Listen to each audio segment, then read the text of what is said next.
Hey, this is Ryan with AutoAnything, and I am inside the Chuck Beal Racing trailer right now. This is our driver, Welch, who just made his debut passes at the NHRA Toyota Nationals in Las Vegas, Nevada. Now, Brandon, you had two great passes today.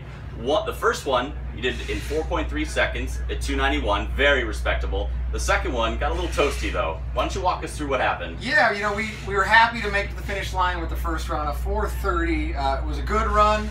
Wasn't good enough to get us in the show. So what we wanted to do was lean on that motor a little bit harder, make a little bit more power, and then we took our clutch, which is really responsible for taking all that horsepower and connecting it to the rear wheels, and we made that clutch setup very, very aggressive. So that formula in our minds was enough to make the car run good enough to get us in qualified for the race tomorrow.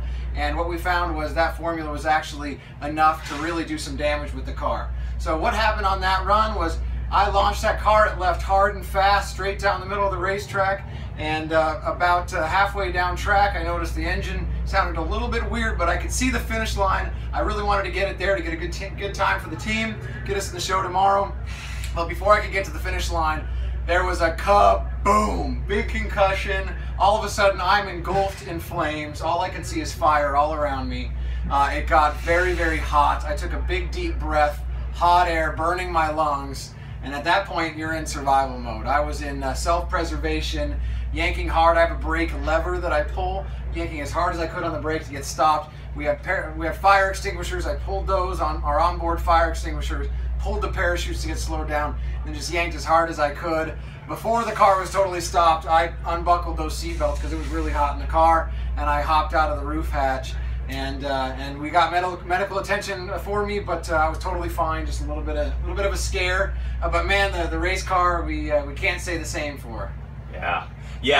I was amazed. So your team pulled apart the entire engine and stripped down the block in like 30 minutes, and there's so much carnage. Like, we got the oil pan over here. Why don't you show us a couple of the parts? Like, we sheared through one of the connecting rods. Like, I've never seen that before. I don't even know how you do that. Yeah, exactly. You know, the engine exploded, we think, because with the clutch engagement as aggressive as it was, as much horsepower as we were making, the clutch was fighting the engine. They were in this battle, and what happened was the parts in the engine were just not strong enough to survive that kind of pressure. So here we see this is a new connecting rod and piston. This is part of the rotating assembly that goes up and down, takes the compression force of the explosion and turns it into rotational energy. That's what it's supposed to look like.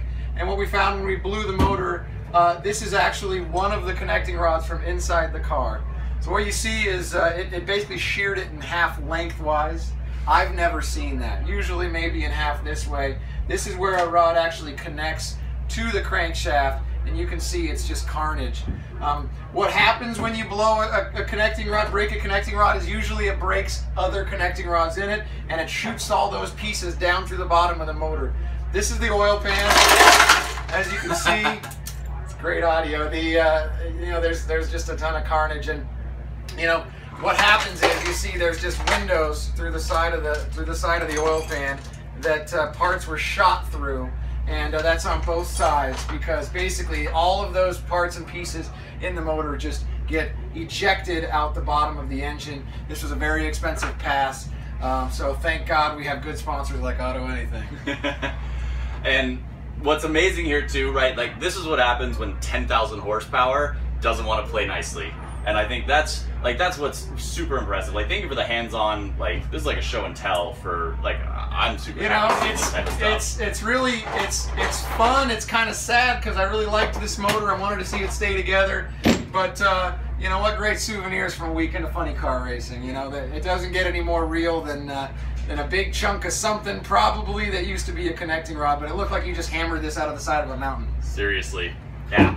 That looks like raw aluminum.